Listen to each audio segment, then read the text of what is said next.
first of all, I have to get to something that I've been dying to ask someone in Seattle because we like talking trash about Russell Wilson on this show. Are you guys relieved you got rid of that guy? Like, where are you at with that now that Geno Smith is going to be sticking around for a while? It's so nice to have a genuine guy to hear from after games. I mean, Russell Wilson did a lot for the community. Yes, that's kind of like the claim, except for whatever is going on with his charity right now. That's a little worrisome. But it's so nice to hear from Geno because you can tell like the players like him, the coaches like him. Even with this new contract stuff, every player is retweeting his new contract and like pumped that he got his bag, right? It's really refreshing because the long press conferences that you guys know, you have to go through the transcripts and listen over and over. And I'm like writing down notes with Russell Wilson. I'm like, oh, he said the same thing over and over and over again in a different way. So having Geno here, having him locked up for, maybe the next 3 years is a big relief. Let's stay with the Seahawks. Obviously, Seattle's such a great sports town when it comes to the Seahawks and the Mariners. But with Seattle, they're in a kind of an interesting situation from a sports betting perspective. They're 5-1 to win the division, which is great, which is crazy considering that the 49ers we don't know who their quarterback's going to be. Both guys are coming off injury. The Cardinals are trash. The Rams are a mess. All of a sudden, Seattle's looking up with a great opportunity to not only make the playoffs again, but win this division. And they could end up with maybe like a Jalen Carter if the things break in the draft. What is the perspective for Seattle? What do they need? And the future has got to be so exciting for them. Really exciting. You have about $23 million in cap space right now. So I don't see them going and getting any veteran free agents, really. I mean, maybe unless it's a center. That's really the part offensive line and defensive line. And a lot of people are really excited about what the Seahawks are going to do in the draft because a number 5 overall pick, that's the best pick Pete Carroll and John Schneider have ever had in Seattle. They also have the number 20 pick.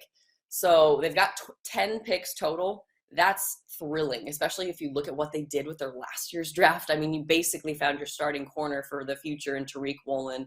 You found your starting left guard in Charles Cross. Your starting left tackle in Charles Cross, right tackle in Abe Lucas. I mean, that was thrilling to see that play out throughout the year. And most people believe they're going to go with some defensive linemen, like you talked about. Jalen Carter is definitely on their wish list for sure.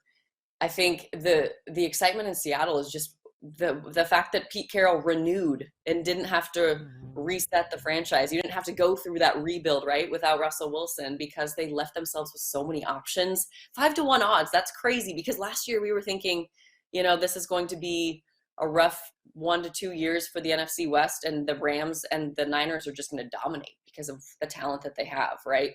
And didn't really work out for the Rams. The Niners are still scary just because of their draft classes throughout the years on the defensive line. Terrifying. That's why you need a center for Geno Smith, and I think he is the answer for now. I still think Pete Carroll said he's willing to go look at quarterbacks at 5, depending on at that number 5 pick.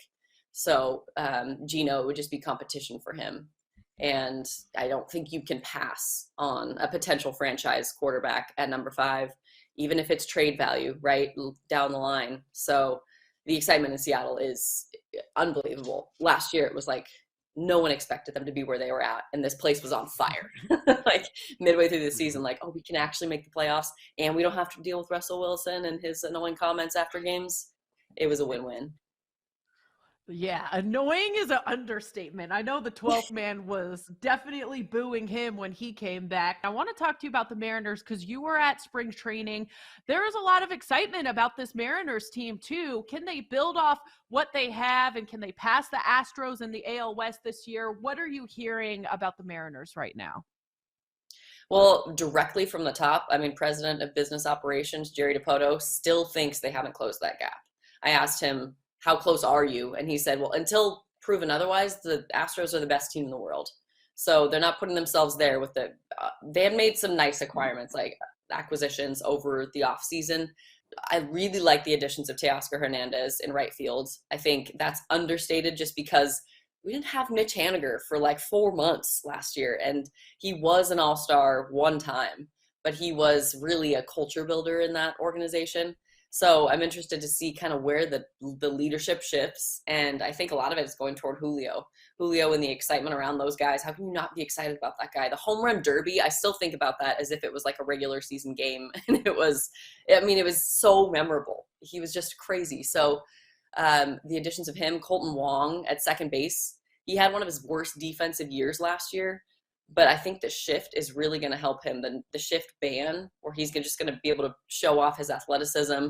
And really, if you can get a left fielder, if Jared Kelnick can come in and actually have a year and be what he was supposed to be, that dude has had so many mental resets and like figuring out what he should do with his swing. And I mean, he was one of the top prospects in baseball coming out of high school. So that's almost like a free pick if you get something out of him in the lineup, because that's where they've really missed any production.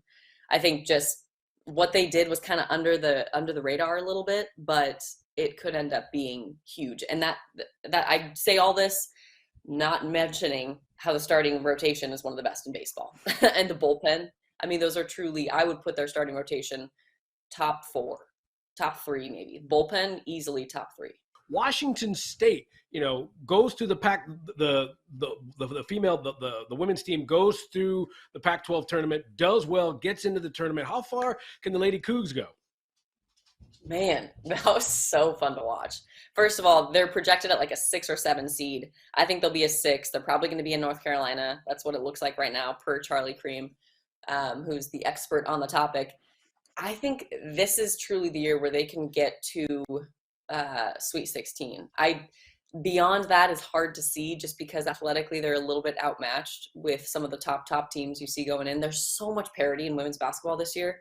I mean, Tara Vanderveer said it out loud, like, you can't just shift the trophy to one team this year, like basically we've seen with UConn for several years, and then for Stanford, and then South Carolina. I mean, South Carolina is the top team, but I think because there's so much parity, that opens up a lot for the Cougs.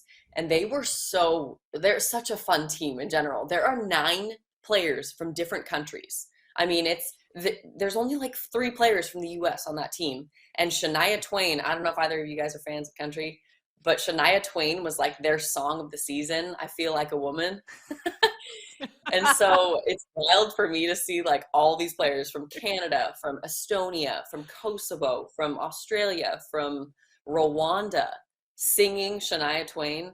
And I asked them, like, it's like their celebratory song when they make these upsets. Like they upset number 3 in the country, Utah, in that tournament. And they're singing I Feel Like a Woman. And I was like, you didn't really look like you knew all the lyrics there. And they totally admitted it.